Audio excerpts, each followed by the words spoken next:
Assalomu alaykum aziz kitobsevar kitobxonlar.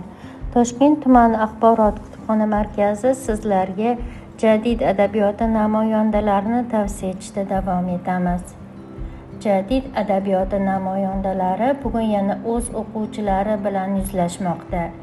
Xalq ma'naviyatini boyitish yo'lida olib borilgan kurashlar, milliy matbuot, adabiyot va teatrning odamlar tafakkurini oshirishdagi ahamiyati haqida asarlarida kuyunib yozgan Abdulla Qodiriy, Abdurauf Fitrat, Abdulhamid Cho'lpon, Abdulla Avloniy, Mahmudxo'ja Behbudiy, Munavvar qori Abdurashidxonov, Usmon Nosir, Is'hoqxon Ibrat siymolari ko'z oldimizda gavdalanadi.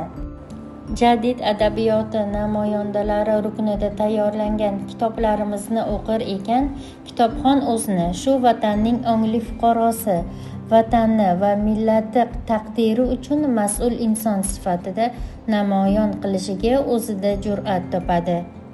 Aziz kitobxonlar, sizlarni jadid adabiyoti kitoblarini o'qishga tavsiya etamiz. E'tiboringiz uchun rahmat.